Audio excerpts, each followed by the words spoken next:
السلام علیکم viewers, welcome to my channel novel گھر 291۔ امید ہے آپ لوگ خیریت سے ہوں گے۔ اللہ تعالیٰ آپ لوگوں کو خوش رکھے، آباد رکھے۔ چلتے ہیں ناول کی طرف۔ ناول نیم دہشت ہجراں، رائٹر نیم حیا راجپوت، ایپیسوڈ نمبر 23۔ وہ بمشکل اٹھی اور روتے ہوئے اپنے باپ کے کمرے کی جانب بڑھی۔ وہ اس وقت اپنے باپ کے سینے سے لگ کر رونا چاہتی تھی۔ وہ جب بھی بے تحاشا اداس یا خوش ہوتی تو اپنے باپ کے ساتھ اپنی غمی و خوشی بانٹتی تھی۔ آج اتنا بڑا جھٹکا لگنے پر بھی وہ سب سے پہلے اپنے باپ کی جانب بھاگی تھی۔ کمرے میں جا کر وہ بیڈ پر چڑھی اور ان کا ایک ہاتھ جو انہوں نے اپنے سینے پر رکھا ہوا تھا اٹھا کر اپنے کندھے کے گرد پھیلاتی، خود ان کے ساتھ بیٹھتی، اپنا سر ان کے سینے پر رکھ دیا۔ اس کے رونے میں خود بخود تیزی آئی۔ بابا، آپ نے مجھے کیوں نہیں بتایا؟ آپ کو کم از کم مجھے تو بتانا چاہیے تھا۔ میں بھی تو اپنی ہر بات آپ سے شیئر کرتی ہوں۔ آپ نے کیوں اتنی تکلیف و مشقت کی، اکیلے سہی؟ مجھے تو کچھ بتاتے، میں آپ کو کچھ نہیں ہونے دوں گی۔ میرے پیارے بابا، ہم وہاں جائیں گے جہاں آپ کا علاج ممکن ہوا۔ آپ نا امید مت ہوں۔ بابا، یہ بھی آپ نے مجھے سکھایا ہے، یاد ہے نا کہ چاہے کیسے بھی حالات ہوں، زندگی کے کسی مقام پر مایوس نہیں ہونا۔ دیکھیں بابا، میں بالکل بھی مایوس نہیں ہوں۔ ہم آپ کا علاج کروانے دنیا کے آخری کونے تک جائیں گے۔ آپ بالکل ٹھیک ہو جائیں گے بابا۔ وہ ہچکیوں سے روتے ہوئے بولتی چلی جا رہی تھی، اس بات سے بے خبر کہ اس کا باپ اسے نہیں سن رہا۔ اچانک اسے محسوس ہوا کہ وہ کب سے بولے چلی جا رہی ہے اور اس کے باپ نے کوئی حرکت تک نہیں کی۔ اس نے ان کے سینے سے سر اٹھا کر ان کا چہرہ دیکھا جو بالکل پرسکون تھا، گویا گہری نیند میں ہو۔ ایک انجانے سے احساس سے اس کا دل کانپا۔ بابا، اس نے بے یقینی سے کہتے ان کا چہرہ تھپکا۔ بابا جان، وہ شدید بے یقین تھی۔ بابا اٹھے نا، ضد تو مجھے کرنی تھی، آپ کیوں کر رہے ہیں؟ اس نے روتے ہوئے انہیں جھنجھوڑا۔ ان کی گردن ایک جانب کو لڑک گئی۔ بابا، وہ پوری شدت سے چیخی۔ اس کی چیخ سن کر سارے ملازم فوراً ان کے کمرے میں آئے۔ آپ کیوں نہیں اٹھ رہے؟ اٹھے نا بابا، وہ مسلسل ان کو جھنجھوڑتی ہوئی چلا رہی تھی۔ ڈاکٹر کو بلوایا گیا جس نے ان کے مرنے کی تصدیق کر کے سب پر ایک بجلی گرائی تھی۔ بس میرا بچہ، حوصلہ کرو۔ ان کی خاندانی ملازمہ اماں بھی، جس نے اس کی والد کی وفات کے بعد اسے اب تک اسے سنبھالا تھا، انہوں نے اسے اپنے ساتھ لگاتے ہوئے اسے حوصلہ دیا۔ نہیں بابا، آپ مجھے ایسے چھوڑ کر نہیں جا سکتے۔ ابھی تو میں نے آپ کو بہت کچھ بتانا ہے۔ ابھی تو میں نے آپ سے باتیں بھی نہیں کی تھیں۔ میں تو آپ سے ناراض تھی بابا، اور ابھی تو آپ کو مجھے منانا بھی تھا۔ بابا اٹھے نا بابا، پلیز۔ وہ ان کو جھنجھوڑتی ہوئی پوری شدت سے چلا رہی تھی، مگر اس کا باپ اس سب سے بہت دور عالم بالا کی جانب پرواز کر چکا تھا۔ اب وہ اس بیٹی کے آنسو نہیں پہنچ سکتے تھے جن کی آنکھوں کی نمی بھی انہیں بے چین کر دیتی تھی۔ وہ ہذیانی انداز میں چلاتی ہوئی دوپٹے سے بے نیاز، بھیگے چہرے، بکھرے بالوں کے ساتھ روتی ہوئی سب کو قابل رحم لگی۔ اس کی حالت نے سب کو رونے پر مجبور کر دیا تھا۔ ایک قیامت تھی جو اس وقت ارزم پر گزر رہی تھی۔ اماں بھی اسے ہمدان درانی کی موت کی خبر نکلنے سے پہلے ہی یہاں سے نکالنا چاہتی تھیں۔ انہوں نے زبردستی کسی کو بھی بھنک لگنے سے قبل روتی بلکتی سسکتی ارزم کو اپنے بیٹے کے ساتھ ایئرپورٹ بھیجا اور خود کفن دفن کا انتظام کرنے لگی۔ ان کے بھائی کو اطلاع ملی تو وہ بظاہر دنیا دکھاوے کے لیے روتا دھوتا یہاں آیا، مگر اصل مقصد ارزم تھی۔ مگر پانسا پلٹتا دیکھ کر اس نے اپنی اصلی صورت دکھانے میں ایک لمحہ بھی نہیں لگایا تھا۔ اس نے ارزم کو تلاش کروایا، مگر نہ پا کر فوں فاں کرتا وہاں سے چلا گیا۔ اماں بھی اور ان کے بیٹے کے علاوہ کوئی تیسرا اس بات سے واقف نہیں تھا کہ ارزم امریکہ کے لیے روانہ ہو چکی تھی۔ انہیں ارزم کی گمشدگی کی فکر نہیں تھی، کیونکہ ان کا اصل مقصد جائیداد تھی، جو ان کے بھائی کی وفات کے بعد ارزم کے غائب ہو جانے کی صورت میں خود انہی کے پاس آ گئی تھی۔ 19.5 گھنٹے کی فلائٹ میں وہ مسلسل روتی رہی تھی۔ اس کے ساتھ بیٹھی ایک معمر خاتون نے سارے راستے اسے دلاسا و تسلی دیتی رہی تھیں، مگر کوئی تسلی اس کے کسی کام نہیں آئی تھی۔ ایئرپورٹ پر اتر کے وہ ایک ٹرانس کی کیفیت میں چلتی ہوئی جا کر ویٹنگ لاؤنج میں بیٹھ گئی۔ اسے آتے ہوئے سعید اماں بی کے بیٹے نے ایک کارڈ دیا تھا جس پر ایڈریس اور فون نمبر لکھا تھا کہ وہاں پہنچ کر اس نمبر پر کال کر لینا یا اس ایڈریس پر چلی جانا، مگر مسلسل رو رو کر اس کا دماغ درد کر رہا تھا، سر شدید بھاری ہو رہا تھا۔ اس نے اب تک اپنا لگیج بھی نہیں لیا تھا، دماغ گویا بالکل سو گیا تھا، تمام فکریں سوچیں سب دماغ سے محو تھا، سوائے باپ کے بے جان سفید چہرے کے۔ اس کے آنسو سوکھ چکے تھے، مگر وہ خالی دل و دماغ لیے کتنی ہی دیر وہاں پر ایسے ہی بیٹھی رہی کہ اچانک چیخ و پکار کی آواز پر دیکھا جہاں کسی کی ڈیڈ باڈی لائی گئی تھی اور مرنے والے کے لواحقین کا شور بلند ہو رہا تھا۔ ارزم کو اس منظر سے، اس چیخ و پکار سے وحشت ہونے لگی۔ وہ اٹھی اور غائب دماغی سے باہر کی جانب بڑھ گئی۔ وہ آس پاس کا ہوش بھلائے بس چلتی جا رہی تھی۔ آنکھوں کے سامنے بچپن سے لے کر اب تک اپنے باپ کے ساتھ گزرا وقت کسی فلم کی طرح چل رہا تھا۔ اس کی آنکھیں کسی صحرا کی مانند بالکل خشک تھیں۔ چلتے چلتے اسے اندازہ ہی نہیں ہوا کہ وہ ایئرپورٹ سے کتنی دور چلی آئی تھی۔ اچانک ایک گاڑی سے ٹکرا کر وہ روڈ کے دوسری جانب جا گری تھی اور بے ہوش ہونے سے پہلے آخری احساس سر میں اٹھتی شدید ٹیسیں اور اپنے گرد کسی کا نرم حصار تھا۔ اس کی ساری بات سننے کے بعد جہاں عالم خان اللہ کا شکر ادا کر رہے تھے جس نے ارزم کو ان کے ہی بیٹے کے ہاتھوں محفوظ رکھا تھا، وہیں انہیں زرجان پر پہلے سے بڑھ کر فخر ہوا تھا جس نے کسی مقصد کے بغیر ایک انجان لڑکی کی اتنی مدد کی تھی۔ انہیں یہ جان کر اپنی تربیت پر نہایت فخر محسوس ہوا تھا کہ زرجان خان بنگش ہر لڑکی کی ویسے ہی عزت کرتا ہے جیسے اپنی بہن کی کرتا ہے۔ وہ زرجان اور زرمین کی نرم دلی سے بھی خوب واقف تھے کہ وہ کسی انجان کی تکلیف کو بھی برداشت نہیں کر پاتے تھے اور لمحے سے پہلے اس کی مدد کو جا پہنچتے تھے، اور پھر مدد بھی آؤٹ آف دا وے جا کر کرتے تھے، اس بات سے بے پرواہ ہو کر کہ کبھی ان کو خود بھی کوئی نقصان پہنچا سکتا ہے، مگر وہ مدد کرنے سے پیچھے نہیں ہٹتے تھے۔ ارزم خود خدا کی مدد و قدرت پر ششدر تھی کہ کیسے اسے وہیں پہنچا دیا جہاں اسے جانا تھا۔ عالم خان بنگش کو دوست کی وفات پر جہاں دل میں شدید افسوس و دکھ تھا، وہیں اس بات کی تسلی بھی تھی کہ ان کے جگری یار کی سونپی گئی امانت ان کے پاس ان کی نظروں کے سامنے محفوظ تھی۔ انہوں نے اذلان خان کو کال کر کے پہلی فلائٹ سے امریکہ آنے کا کہہ دیا تھا۔ انہیں اب زرجان کے آنے کا شدت سے انتظار تھا۔ وہ جلد از جلد اپنے دوست کی آخری خواہش پوری کر کے ان کی روح کو سکون پہنچانا چاہتے تھے۔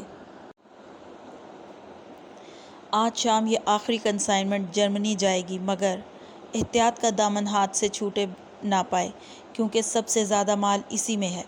درمیانی عمر کے آدمی نے کرختگی سے کہتے ہوئے سامنے کھڑے لڑکے کو جانے کا اشارہ کیا۔ اشارہ پاتے ہی وہ لڑکا سر ہلاتا وہاں سے چلا گیا۔ وہ دونوں سے کچھ دور داہنی دیوار کی اوٹ میں کھڑا شخص وہاں سے جانے کے والے لڑکے کے پیچھے گیا جو مال کی اصل جگہ پر جا رہا تھا۔ اس نوجوان کو چلتے چلتے محسوس ہوا گویا کوئی اس کا پیچھا کر رہا ہے۔ وہ یکلخت مڑا، مگر نیم اندھیرا راہداری مکمل طور پر ویران تھی۔ وہ سر جھٹک کر وہاں سے دائیں جانب مڑ گیا۔ دائیں جانب ایک بہت بڑا لوہے کا گیٹ تھا جس پر قدیم تالا لگا تھا۔ اس نوجوان لڑکے نے تالا کھولتے ہوئے چوکنے انداز میں آس پاس نگاہ دوڑائی اور دروازہ کھول کر اندر چلا گیا۔ اس کے پیچھے آتا بندہ اندھیرے کا فائدہ اٹھاتے ہوئے دروازہ واپس بند ہونے سے پہلے ہی اندر گھس گیا۔ وہ نوجوان دروازہ بند کرتا ابھی مڑا ہی تھا کہ سامنے نیم اندھیرے میں کھڑے لمبے چوڑے وجود کو دیکھ کر خوف زدہ ہو گیا۔ قبل کہ وہ کچھ کرتا۔ سائلنسر لگی گن سے نکلی گولی اس کے دماغ میں سوراخ کرتی آر پار ہو گئی۔ دھڑام کی آواز سے وہ مردہ وجود نیچے گرا۔ نیم اندھیرے میں کھڑے وجود نے اس کی مردہ لاش کو جھک کر سیدھا کرتے پینٹ کی پاکٹ سے چابیاں اور موبائل نکال کر اس کی لاش کو ایک سائیڈ پر کیا اور اندر کی جانب بڑھ گیا۔ بھیگی ہوئی آنکھوں کا یہ منظر نہ ملے گا، گھر چھوڑ کے مت جانا، کہیں گھر نہ ملے گا۔ پھر بہت یاد آئے گی زلفوں کی گھنی شام، جب دھوپ میں کوئی سایہ سر پر نہ ملے گا۔ آنسو کو کبھی اوس کا قطرہ نہ سمجھنا، ایسا تمہیں چاہت کا سمندر نہ ملے گا۔ اس خواب کے ماحول میں بے خواب ہیں آنکھیں، بازار میں ایسا کوئی زیور نہ ملے گا۔ یہ سوچ لو آخری سایہ ہے محبت، اس در سے اٹھو گے تو کوئی در نہ ملے گا۔ وہ روتی ہوئی زرجان کے ساتھ لگی ہی سو گئی تھی۔ یہ شاید اس دوائی کا اثر تھا جو سکندر نے ناشتے کے بعد اسے زبردستی کھلائی تھی، جس کی وجہ سے اسے بار بار نیند آ رہی تھی۔ پلین لینڈ کرنے پر زرجان نے اسے جگایا اور سامان لے کر چیک آؤٹ کرتے ہوئے زرمین کو ایئرپورٹ پر فریش ہونے کا کہا اور اس سے لیے آ کر گاڑی میں بیٹھ گئی۔ وہ بہت رو چکی تھی۔ اتنا سونے کے بعد اب فریش ہو کر زرجان نے اسے ایئرپورٹ پر ہی زبردستی اس کی پسندیدہ کوکیز کھلا دی تھیں اور ساتھ کافی بھی پلا دی تھی، جس کے سبب وہ پہلے سے بہتر محسوس کر رہی تھی۔ سر درد میں بھی کمی واقع ہوئی تھی۔ خان مینشن پہنچ کر زرجان گاڑی سے سامان نکلوانے لگا اور وہ ایک گہری سانس بھرتی اندر داخل ہو گئی۔ گلے رخ جو شام کے گہرے ہوتے سایوں کو دیکھتے ہوئے ٹی وی لاؤنج کے پردے برابر کروا رہی تھی، ان کی نظر اچانک گلاس ڈور سے ہوتی ہوئی ڈرائیو وے پر گئی، جہاں زرجان کے ساتھ گاڑی سے زرمین کو اترتے دیکھ کر وہ خوشکن حیرت میں گھری سب کام چھوڑ کر باہر آئی۔ زرمین اپنی ماں کو سامنے دیکھ کر بھاگ کر ان کے گلے لگی۔ وہ آج اپنی ماں سے پورے 8 ماہ بعد ملی تھی۔ دونوں کے انداز میں بے قراریت تھی، ایک سکون تھا جو دونوں کے رگ و پے میں سرایت کر گیا۔ میری جان کیسی ہو؟ انہوں نے اس کے بال سہلاتے بے قراریت سے پوچھا۔ فائن، آپ کیسی ہیں؟ اور بابا جان؟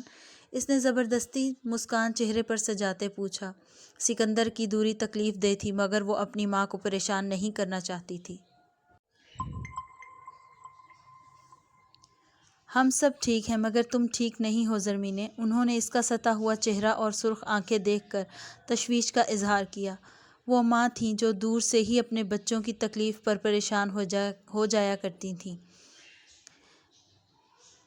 نتھنگ ممی، بس اوور سلیپنگ کی وجہ سے آئیز سویل ہیں۔ اس نے سوجی آنکھوں پر ہاتھ پھیرتے ہوئے بودھی دلیل پیش کی جس پر انہیں یقین تو نہیں آیا، مگر زرجان کے سلام لینے پر وہ خاموش ہو گئیں۔ السلام علیکم ممی۔ زرجان نے آ کر ان سے ملتے ہوئے سر پر بوسہ دے کر سلام کیا۔ وعلیکم السلام۔ تم تو بزنس کے متعلق پاکستان گئے تھے، تو زرمینے کو کیسے لے آئے اور اسے کیا ہوا ہے؟ انہوں نے دماغ میں چلتی فکر و پریشانی کو زبان دی۔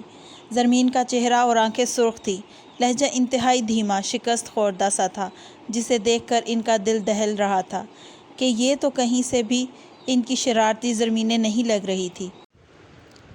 جی ممی، میں بزنس کے سلسلے میں ہی گیا تھا، مگر جب مانو سے ملنے گیا تو اس کا آلریڈی پلان تھا یہاں آنے کا، تو میرے ساتھ ہی آ گئی اور اسے کچھ نہیں ہوا، ڈونٹ وری۔ اس نے بھی انہیں حقیقت بتانے سے گریز کیا۔ اندر چلو، یہاں تو سردی بہت بڑھ گئی ہے۔ انہوں نے ایک پریشان نظر زرمینے پر ڈالی اور تفتیش کا ارادہ بعد کے لیے اٹھاتے ہوئے زرمین کا ہاتھ پکڑا اور اندر چلنے کا کہا۔ گلے رخ اب تک ارزم کے متعلق کسی بھی خبر سے انجان تھیں۔ ارزم اپنے کمرے میں تھی اور عالم خان گھر پر موجود نہیں تھے۔ عالم آنے والے ہی ہیں، تب تک آپ لوگ بھی فریش ہو کر آ جاؤ تو ایک ساتھ ہی ڈنر کرتے ہیں۔ انہوں نے ملازم کو سامان ان دونوں کے کمروں میں پہنچانے کا کہتے ان سے کہا۔ زرمین سر ہلا گئی جبکہ زرجان اوکے کہہ کر اپنے کمرے کی جانب بڑھ گیا۔ گلے رخ دونوں کی پشت دیکھ کر رہ گئیں۔ دونوں کا رویہ عجیب خاموش سا تھا جو انہیں کسی گڑبڑ کا احساس دلا رہا تھا۔ ان کا رویہ سمجھتے ہوئے ہی انہوں نے دونوں کو کچھ دیر ریسٹ کرنے کا کہا تھا کہ شاید تھکے ہوئے ہیں کیونکہ وہ حقیقت سے یکسر انجان تھیں۔ انہیں دونوں کی گہری خاموشی بری طرح کھٹک رہی تھی۔ زرمین اپنے کمرے کا دروازہ کھولنے لگی تھی کہ ساتھ والے کمرے کے دروازے کے نیچے سے آتی روشنی پر ٹھٹکی۔ وہ کمرہ کسی کے زیر استعمال نہیں تھا اور عموماً بند ہی رہتا تھا۔ اس نے آگے بڑھ کر ہلکا سا دروازہ نوک کیا۔ ارزم جو حجاب اور بال کھول کر ڈھیلے انداز میں بیڈ پر لیٹی سوچوں میں گم تھی، دروازے کی آواز پر چونکی اور سرعت سے بال سمیٹ کر پاس پڑا اسٹالر اٹھا کر سر پر لیا اور سیدھی ہو کر بیٹھ گئی۔ اندر سے یس کی آواز پر وہ دھیرے سے دروازہ کھولتی اندر چلی گئی۔ سامنے بیڈ پر اپنی ہی عمر کی خوبصورت سی لڑکی کو دیکھ کر وہ حیران ہوئی اور سر پر سلیقے سے دوپٹہ اوڑھے بیٹھی تھی۔ السلام علیکم، اندر آ جائیں، ارزم نے دھیمے لہجے میں کہتے ہوئے اسے دروازے میں کھڑے دیکھ کر اندر آنے کا کہا۔ زرمین کو دیکھ کر ارزم کو اندازہ ہو گیا تھا کہ وہ کون ہو سکتی ہے۔ زرجان نے ہاسپٹل میں اس سے اپنی بہن کا ذکر کیا تھا، پھر گلے رخ کی بھی کسی نہ کسی بات میں اس کا ذکر ہوتا تھا۔ السلام علیکم، سوری میں نے آپ کو ڈسٹرب تو نہیں کیا؟ زرمین نے آگے بڑھ کر بیڈ پر بیٹھتے ہوئے پوچھا۔ وہ ارزم کو نہیں جانتی تھی، اسے یہی لگ رہا تھا کہ وہ ارزم کوئی مہمان ہے۔ نہیں، میں فارغ ہی تھی، اچھا ہوا کہ آپ آ گئیں۔ دونوں کا انداز ایک دوسرے کے ساتھ تکلفانہ تھا۔ زرمین تکلف کے چکروں میں پڑنے والی لڑکی کبھی نہیں رہی تھی، مگر اب وہ پہلے جیسی زرمین خان بنگش بھی تو نہیں رہی تھی۔ آپ؟ زرمین کا انداز سوالیہ تھا۔ میں ارزم درانی، عالم انکل کے فرینڈ ہمدان درانی کی بیٹی۔ اس نے مختصراً اپنا تعارف کروایا۔ اوہ، ہمدان انکل، میں ان سے کچھ سال پہلے ملی تھی۔ وہ کسی کام سے اسلام آباد آئے تھے تو مجھ سے اور زر سے ملنے عالم ولا آئے تھے۔ ان کی بات کرتے غیر محسوس انداز میں زرمین کے انداز میں ازلی جوش رد آیا تھا۔ ارزم دھیرے سے سر ہلاتی خاموش ہو گئی۔ انکل بھی آئے ہیں؟ اس نے خوشی سے پوچھا۔ 2 سال قبل زرمین ان سے ملی تھی۔ اپنے باپ کے دوست کی حیثیت سے وہ انہیں بچپن سے ہی جانتی تھی، مگر آخری مرتبہ وہ ان سے 2 سال قبل ملی تھی، جب وہ کسی کام کے سلسلے میں کراچی سے اسلام آباد آئے تھے اور زرجان اور زرمین سے ملنے خاص طور پر ان کے یہاں گئے تھے۔ زرمین کا ان کے ساتھ گزرا وقت بہت اچھا رہا تھا۔ اسے بالکل یوں محسوس ہوا تھا گویا وہ اپنے باپ کے ساتھ وقت گزار رہی تھی۔ اسے وہ بہت اچھے لگے تھے اور اب بھی ارزم کے متعلق جان کر کہ وہ ان کی بیٹی ہے بہت اچھا لگا تھا۔ انہوں نے متعدد بار اپنی بیٹی کا بھی ذکر کیا تھا۔ زرمین کو اس سے ملنے کا شوق تھا اور یہ شوق آج پورا ہوا تھا۔ اس کے سوال پر ارزم کی آنکھیں نم ہوئیں۔ بابا نہیں آئے؟ اس نے رندھی آواز میں کہتے آنسوؤں کا گولا حلق سے اتارا۔ کیوں؟ بابا کی ڈیتھ ہو گئی ہے، اسی لیے میں یہاں آ گئی ہوں۔ اس نے بھیگی آواز میں کہتے ہوئے گال پر بہنے والے آنسو بے دردی سے رگڑے۔ وہ بار بار ہر کسی کے سامنے رونا نہیں چاہتی تھی، مگر آنسو تھے کہ تھمنے کا نام ہی نہیں لے رہے تھے۔ اس کی بات سن کر زمین ساکت و جامد ہو گئی۔ وہ پلکیں چھپکائے بغیر یکٹک سامنے بیٹھی معصوم سی لڑکی کو دیکھ رہی تھی، جو اپنے آنسو صاف کرتے ہوئے انہیں روکنے کی کوشش میں ہلکان ہو رہی تھی۔ اس نے اتنے بڑے دکھ کو اکیلے جھیلا ہے، اس کی تو ممی بھی نہیں ہے۔ کیسے اس نے اپنے بابا کے دکھ پر صبر کیا ہوگا؟ زرمین کا دل اس کا دکھ خود پر محسوس کر رہا تھا۔ اس نے بے اختیار آگے بڑھ کر ارزم کو گلے لگا لیا۔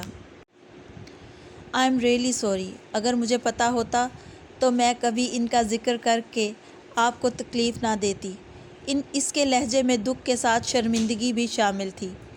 آپ کو شرمندہ ہونے کی ضرورت نہیں ہے، یہ تو اللہ تعالیٰ کا فیصلہ ہے۔ اس کی امانت تھی، اس نے واپس لے لی۔ قدرے توقف کے بعد اس نے خود کو کمپوز کرتے صبر کے کڑے مراحل سے گزرتے ہوئے بھیگی آواز میں کہا۔ بہت مشکل سے ارزم نے خود کو سنبھالا تھا۔ وہ اب کمزور نہیں پڑنا چاہتی تھی۔ اس کے بابا نے ہمیشہ سے اسے ایک مضبوط لڑکی بننے کا درس دیا تھا۔ اسے اپنے بابا کے لیے خود کو مضبوط کرنا تھا، مگر جہاں ان کا ذکر ہوتا آنسو خود بخود بہنے لگتے تھے۔ ان آنسوؤں پر اس کا کوئی اختیار نہیں تھا۔ آپ نے مجھے ابھی تک اپنا نام نہیں بتایا۔ ارزم نے بات ہی بدل دی۔ وہ اپنے باپ کے بارے میں بات کر کے بار بار کمزور پڑ رہی تھی اور اسے اب خود کو کمزور نہیں پڑنے دینا تھا۔ زرمین حزام سکندر، وہ خان کہتی کہتی رک گئی تھی۔ وہ سکندر کے سامنے صرف اپنا نام اس سے الگ کر گئی تھی، باوجود یہ کہ تکلیف سے گزری تھی، مگر وہ سکندر کا نام اپنے نام سے جدا کرنے کا سوچ بھی نہیں سکتی تھی۔ اس کے سر نیم پر وہ ٹھٹکی، پھر سمجھتے ہوئے حیرت زدہ رہ گئی۔ آپ میرڈ ہیں؟ ارزم نے حیرت سے استفسار کیا۔ جی۔ ارزم کے حیرت سے پوچھنے پر وہ مبہم سا مسکرا کر سر اس بات میں ہلا گئی۔ بے ساختہ زرمین کا ہاتھ گلے میں پہنے پینڈنٹ کی طرف بڑھا۔ پینڈنٹ کو چھوتے اس ستمگر کو سوچتے ایک اداس مسکراہٹ نے سرخ یاقوتی لبوں کا احاطہ کیا۔ ارزم اسے دیکھ کر رہ گئی۔ ساری رات کام کرتے وہ صبح 3 بجے فارغ ہو کر لیٹا تھا، مگر شاید تھکے ہونے کے باوجود اسے نیند نہ آئی۔ زرمین کی غیر موجودگی میں اسے کمرہ اور اپنا بستر کاٹنے کو دوڑ رہا تھا۔ بہت دیر بعد جا کر زرمین کو سوچتے بمشکل اس کی آنکھ لگی تھی۔ صبح 7 بجے وہ اٹھا اور باتھ لے کر تیار ہوتا ہوا سن گلاسز، موبائل، کوٹ اور گاڑی کی چابی ہاتھ میں لیتا کمرے سے نکلا۔ سیڑھیاں اترتے اترتے اس نے کوٹ پہن کر موبائل اندر کی پاکٹ میں رکھا اور کرسٹل براؤن سرخ ہوتی آنکھوں پر ڈارک شیڈز لگا لیے۔ بمشکل زہر مار کر اس نے تھوڑا سا ناشتہ کیا اور بلیک کافی کے بڑے بڑے گھونٹ بھرتے ہوئے باہر کی جانب بڑھ گیا۔ گاڑی کے پاس پہنچ کر اس نے تھوڑی سی بچی ہوئی کافی کا مگ ملازم کو پکڑایا اور گاڑی میں بیٹھ کر شاہ پیلس سے نکلتا چلا گیا۔ عالم صاحب واپس آئے تو گلے رخ سے، جہاں زرمین کی واپسی کا سن کر وہ خوش ہوئے تھے، وہیں سکندر کی بات کو سوچتے انہیں پریشانی نے آن گھیرا کہ اس نے کہا تھا کہ وہ جب بھی آیا زرمین کو خود اپنے ساتھ لے کر آئے گا۔ وہ زرجان کے ساتھ کیوں آئی؟ اس سوچ نے انہیں پریشان کیا۔ زرجان بات لے کر فریش ہوا اور چینج کر کے بال بنا کر پرفیوم سپرے کر کے اپنے کمرے سے نکلتا ہوا زرمین کے کمرے کی جانب بڑھا۔ اسے زرمین کو یہ سمجھانا تھا کہ ممی بابا کو اس واقعے کی بھنک بھی نہ پڑے۔ ان کو سب اوکے ہے کا اشارہ دینا ہے، کیونکہ اسے یقین تھا کہ سکندر زرمین کو اپنے سے دور نہیں رہنے دے گا۔ اس سب معاملے میں وہ ارزم کو یکسر بھول چکا تھا۔ زرمین کے کمرے کا دروازہ نوک کر کے وہ جواب کا انتظار کیے بغیر اندر چلا گیا۔ کمرے کو خالی پا کر وہ دروازہ بند کرتا باہر آ گیا کہ ساتھ والے کمرے سے زرمین کی آواز پر چونکا۔ وہ بلا ارادہ اس کمرے کے دروازے کے قریب ہوا۔ Sir mrs Gul is waiting for miss Arzam, your sister and you. Also your dad is calling you. Maid نے آ کر اسے اطلاع دی۔ Okay, we are coming, you may go now. Zarjan کی بات پر وہ سر ہلاتی وہاں سے چلی گئی۔ مانو اس کمرے میں کیا کر رہی ہے؟ اس نے حیرت سے سوچا کہ اچانک اسے یاد آیا کہ یہ کمرہ ارزم کو دیا گیا تھا۔ وہ جو دروازے کی نوب پر ہاتھ رکھ کر اسے گھمانے ہی والا تھا، ارزم کا خیال آتے ہی رک گیا۔ اس نے پیچھے ہوتے ہوئے دروازہ ہلکا سا نوک کیا۔ مانو مس ارزم کو لے کر آ جاؤ، ممی بابا ویٹ کر رہے ہیں۔ اجازت ملنے پر بھی اس نے اندر جانا مناسب نہیں سمجھا تھا، بلکہ باہر سے ہی پیغام دے دیا تھا۔ وہ یہ سب احتیاط ارزم کی نامحرم والی بات کے سبب کر رہا تھا۔ زرمین نے اوکے کہا اور وہ ہریب کہتا خود چلا گیا۔ اور برخوردار کس سلسلے میں پاکستان گئے تھے؟ سب سمجھ آ رہا ہے۔ عالم خان رسمی سلام دعا کے بعد خواتین کی غیر موجودگی کا فائدہ اٹھاتے ہوئے زرجان کو بغور دیکھتے کہا، نہیں بابا، ایسی بات نہیں ہے، بس ایک فرینڈ کا ریسیپشن تھا، اسی سلسلے میں گیا تھا۔ مانو کا تو پلان آلریڈی بنا ہوا تھا، میں اسے نہیں لے کر آیا۔ ان کی بات کا مقصد سمجھ کر اس نے صفائی پیش کی۔ اداکاری اتنی کمال تھی کہ عالم خان کو مانتے ہی بنی۔ اور سب ٹھیک ہے؟ سکندر نہیں آیا؟ ان کا انداز سرسری تھا مگر زرجان کو اندازہ تھا کہ وہ کس بابت دریافت کر رہے ہیں۔ جی بابا جان، سب ٹھیک ہے، بس سکندر کو بہت ضروری کام تھا جس کی وجہ سے مانو میرے ساتھ آ گئی۔ سکندر ہی اسے لینے آئے گا۔ زرجان کو پورا یقین تھا کہ زرمین اس کی غیر موجودگی میں اس کے روکنے کے باوجود نہیں رکی تو جیسے ہی سکندر کو علم ہوگا وہ اسے لینے ضرور آئے گا، پھر چاہے سکندر کو ہر دفعہ کی طرح زبردستی ہی کیوں نہ کرنی پڑے۔ یہی زرجان کی غلط فہمی تھی۔ جیسے سکندر تڑپ رہا تھا، اب کی بار اس کی بہن کو بھی ایسے ہی سکندر کے ہجر میں تڑپنا تھا۔ السلام علیکم بابا جان۔ زرمین نے آ کر ان کے ساتھ بیٹھتے ہوئے ان کے گرد اپنا چھوٹا سا حصار بناتے ہوئے سلام کیا۔ وہ اس کے پیار بھرے انداز پر نہال ہوئے۔ وہ اب تک خود کو مکمل طور پر سنبھال چکی تھی۔ وعلیکم السلام بابا کی جان، میری بیٹی اور میری دوسری بیٹی مجھ سے ناراض ہے کیا جو دور ہی کھڑی ہے؟ انہوں نے محبت سے زرمین کے سر پر پیار کرتے ہوئے دور کھڑی ارزم کو بھی پاس آنے کا اشارہ کرتے کہا۔ ان کی بات سن کر وہ خوشی سے نم آنکھیں لیے آ کر زرمین کی طرح ان کے پاس بیٹھی۔ انہوں نے مسکراتے ہوئے ارزم کے سر پر بھی بوسہ دیا۔ ایک مان بھرا باپ جیسا شفقت بھرا سایہ اس کے باپ کے جانے کے بعد بھی اس کے سر پر قائم تھا۔ ارزم نے سوچتے ہوئے دل ہی دل میں اللہ کا شکر ادا کیا۔ زرجان اور گل رخ دونوں اپنی جگہ منجمد تھے۔ دونوں عالم خان کے ارزم سے رویے کی بابت یکسر انجان تھے، جبکہ زرمین جو جانتی تھی وہ نرم مسکراہٹ سے ارزم کو دیکھ رہی تھی۔ ان دونوں کو اپنے سینے سے لگائے ایک طمانینت سی عالم خان کے اندر چھا گئی تھی۔ میں آپ کا ہی انتظار کر رہا تھا گل، میں نے آپ کو اپنی بیٹی سے ملوانا تھا۔ ان کی بات سن کر حیرت کا مجسمہ بنی گل رخ چونکی۔ یہ میرے بھائی ہمدان درانی کی بیٹی ہے، ارزم درانی، اور اب سے میری ہی بیٹی ہے۔ انہوں نے ارزم کے سر پر پیار سے ہاتھ رکھتے ہوئے اپنے جگری یار کو شدت سے یاد کیا۔ گل رخ اور زرجان بھی ہمدان درانی کو خوب اچھے سے جانتے تھے مگر سب سے ارزم کو اس کے بچپن میں دیکھا تھا، اسی لیے حیرت زدہ رہ گئے۔ ماشاءاللہ، یہ ارزم ہے، کتنی بڑی اور پیاری ہو گئی ہے۔ گل رخ نے بے اختیار آگے بڑھتے ہوئے اسے پیار کیا۔ زرجان اپنی جگہ پر سٹل تھا۔ اسے یقین نہیں آ رہا تھا کہ یہ وہی ارزم درانی ہے جو بچپن میں اتنی مغرور اور ضدی ہوا کرتی تھی۔ اسے بالکل اندازہ نہیں تھا کہ یہ لڑکی اس کے باپ کے بھائی جیسے دوست کی بیٹی نکل آئے گی۔ زر آنکھیں نارمل کرو ورنہ مجھے ڈر کے مارے اٹیک ہو جائے گا۔ اس کی حیرت زدہ آنکھیں دیکھ کر زرمین اسے تنگ کرنے سے باز نہیں آئی۔ جہاں سب اس کی بات پر مسکرائے تھے وہیں زرجان نے زرمین کو گھورا کہ کسی کے سامنے یہ سب کہنے کی کیا ضرورت تھی۔ اس نے آنکھوں ہی آنکھوں میں پوچھا، منہ استعمال کرو، مجھے آنکھوں کے گونگے اشارے سمجھ نہیں آتے۔ اس کی آنکھوں کا اشارہ سمجھتے ہوئے بھی وہ اسے پھر تنگ کرنے سے باز نہ آئی۔ زرجان اپنا سر پیٹ کر رہ گیا۔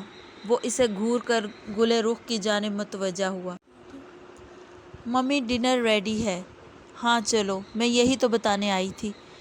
کھانا خوشگوار ماحول میں کھایا گیا۔ عالم خان کے ایک جانب ارزم تھی اور دوسری جانب زرمین تھی۔ زرمین کے ساتھ زرجان بیٹھا تھا اور ارزم کے ساتھ گل رخ۔ کھانے کے دوران بھی زرمین نے زرجان کو تنگ کرنے کا کوئی موقع ہاتھ سے جانے نہیں دیا تھا۔ عالم خان اور گل رخ آج اتنے ماہ بعد اپنے بچوں کی ویسی ہی نوک جھوک پر دل سے مسکرا رہے تھے۔ انہوں نے اپنی معصوم سی شرارتی بیٹی کی ہر شرارت کو کتنا ہی یاد کیا تھا اور ان کے دل میں زرمین کے حوالے سے جو خدشات تھے وہ زرمین کے نارمل رویے سے جاتے رہے تھے۔ اسے یاد تو زرجان نے بھی خوب کیا تھا، خاص طور پر اس کی شرارتوں کو، مگر اب جب زرمین نے اسے پھر سے ستایا تھا تو اب بھی زرجان کو ہر دفعہ کی طرح اس پر پیار بھرا غصہ آیا تھا۔ کھانے کے بعد کافی کا دور چل پڑا۔ ابھی زرمین نے کافی کے 2 گھونٹ ہی لیے تھے کہ عالم خان کے سوال پر گرم کافی چھلک کر اس کے ہاتھ سرخ کر گئی۔ بیٹا سکندر کیوں نہیں آیا؟ زرمین کے فرشتوں کو بھی خبر نہیں تھی کہ زرجان نے ان سے کیا کہا ہے۔ ان کے سوال پر زرجان نے بے چینی سے پہلو بدلا۔ زرمین ان کے اچانک سوال پر گڑبڑائی اور ہاتھ کے لرزنے سے کافی چھلک کر اس کے ہاتھ پر گر گئی۔ مانو یہ کیا کیا؟ زرجان نے اپنا کپ جلدی سے سامنے شیشے کی میز پر رکھتے اس کا ہاتھ پکڑا جو سرخ ہو گیا تھا۔ سلی گرل، تمہارا دھیان کہاں تھا؟ ہر وقت کچھ نہ کچھ غلط کر دیتی ہو۔ اس کا سرخ ہاتھ دیکھ کر زرجان نے سخت لہجے میں کہا۔ کیا ہو گیا ہے زر؟ کیوں ڈانٹ رہے ہو زرمینے کو؟ اور میرا بیٹا زیادہ تو نہیں جلا؟ گلے رخ نے زرجان کو ٹوکتے ہوئے زرمین سے نرمی سے پوچھا تو وہ سر نفی میں ہلا گئی۔ ممی یہ جان بوجھ کر، وہ غصے سے کہتا زرمین کو دیکھ کر ادھوری بات چھوڑ کر خاموش ہوا اور اٹھ کر اندر چلا گیا۔ زرمین کو اس کا ڈانٹنا برا نہیں لگا تھا کیونکہ وہ اس کے غصے کے پیچھے چھپے پیار سے بخوبی واقف تھی اور نہ ہی ہاتھ کا جلنا تکلیف دہ تھا۔ اصل تکلیف تو سکندر کی بابت دریافت کیے گئے سوال پر دل میں ہوئی تھی جس نے اس کی آنکھیں نم کر دی تھیں۔ اس کی نم آنکھیں دیکھ کر عالم خان بول اٹھے۔ آپ اپنے بیٹے کو اچھے سے سمجھا دیں گل کہ آئندہ میری بیٹی کے ساتھ اس لہجے میں بات کی تو میں بہت بری طرح پیش آؤں گا۔ اتنی دیر میں زرجان ہاتھ میں برنول لیے واپس آیا اور زرمین کے ساتھ بیٹھتے ہوئے اس کا ہاتھ پکڑ کر نرمی سے برنول لگایا اور کیپ بند کرتا اٹھ کر ہاتھ دھونے چلا گیا۔ زرجان کے محبت بھرے انداز پر اس کے سرخ یاقوتی لب اداس مسکراہٹ میں ڈھلے۔ ہاتھ پر لگا برنول اسے دل پر لگے زخم کا مرہم لگا تھا۔ زرجان کے احساس کرنے کے انداز پر اسے سکندر شدت سے یاد آیا تھا کہ وہ بھی اس کی ذرا سی تکلیف پر ایسے ہی پریشان ہوتا، غصہ کرتا، پھر خود ہی اس کے زخم پر مرہم رکھتا تھا۔ اس کے احساس کرنے کے انداز پر عالم خان کا غصہ فوراً جھاگ کی مانند بیٹھا۔ ارزم خاموشی سے سب دیکھ رہی تھی۔ اس کے دل میں آج زرجان کی عزت پہلے سے بڑھی تھی۔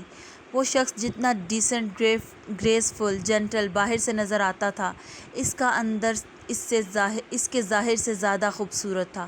جتنا اچھا وہ اپنوں کے لیے تھا اتنا ہی اچھا وہ اجنبیوں اور غیروں کے لیے تھا۔ جیسی وہ اپنی ماں اور بہن کی عزت کرتا تھا ویسے ہی کسی انجان لڑکی کی عزت کرتا تھا۔ آج ارزم درانی کو ادراک ہوا تھا وہ کچھ لڑکے جو غیر لڑکیوں کے ساتھ بھی اچھے سے پیش آتے ہیں ان میں سے ہر ایک فلرٹ نہیں ہوتا بلکہ کچھ زرجان خان بنگش جیسے بھی ہوتے ہیں جو حقیقی جنٹل مین ہوتے ہیں، جو اپنی ماں بہن کو عزت کی جس مسند پر بٹھاتے ہیں کسی دوسرے کی ماں بیٹی کو بھی اسی مسند پر جگہ دیتے ہیں۔ آج اسے پہلی بار اپنے ہاسپٹل والے رویے پر شرمندگی ہوئی تھی۔ وہ تو اپنی عادت سے مجبور اس کا خیال رکھ رہا تھا اور وہ اسے ہر لڑکے کی طرح غلط سمجھتے ہوئے اس سے بدتمیزی سے پیش آتی رہی تھی۔ اس نے زرجان سے معافی مانگنے کا سوچا تاکہ اس کے برے رویے کا ازالہ ہو سکے۔ زرجان ہاتھ دھو کر واپس اپنی جگہ پر آ بیٹھا اور کافی پینے لگا۔ اس نے شکر ادا کیا تھا کہ معاملہ ٹل گیا تھا۔ وہ اپنے باپ کو بھی خوب جانتا تھا کہ وہ اگر ایک دفعہ کسی چیز کے پیچھے پڑ جاتے تھے تو مطمئن ہوئے بغیر اس کا پیچھا نہیں چھوڑتے تھے۔ وہ کال کا بہانہ بنا کر وہاں سے اٹھ کر باہر چلا گیا۔ کچھ دیر بعد وہ واپس آیا۔ مانو آنا ذرا، ماہی کال پر ہے۔